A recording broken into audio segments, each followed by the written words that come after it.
businesses open schools that cost a lot of money. You should get out of your bunker and get out of the sand trap and get in your golf course and go in the Oval Office and bring together the Democrats and Republicans and fund what needs to be done now to save lives. So if we would have listened to you. You have 2 minutes, sir.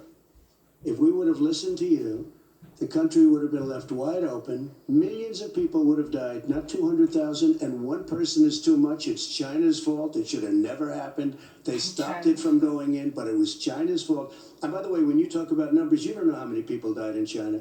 You don't know how many people died in Russia. You don't know how many people died in India. They don't exactly give you a straight count, just so you understand.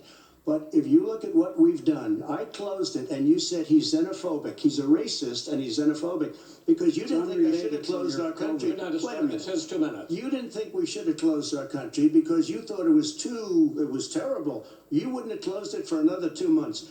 By my doing it early, in fact, Dr. Fauci said, President Trump saved thousands of lives. Many of you Democrat governors said, President Trump did a phenomenal job. We worked with the governor. Oh, really? Go take a look. The governors said I did a phenomenal job. Most of them said that. In fact, people that would not be necessarily on my side said that.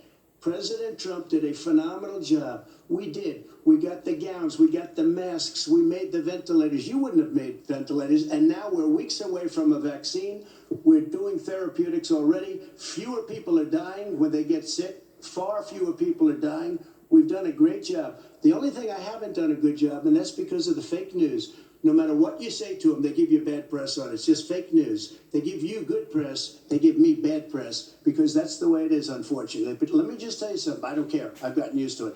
But I'll tell you, Joe, you could never have done the job that we did. You don't have it in your blood. You could have never done that job. I know how to do the job. I know how to get the job Well, you done. didn't do very well in swine flu.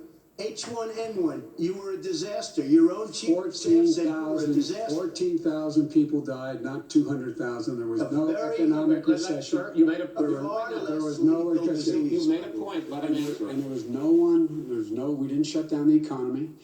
This is his economy he's shut down. The reason it's shut down is because, look, you folks at home, how many of you got up this morning and had an empty chair at the kitchen table because someone died of COVID?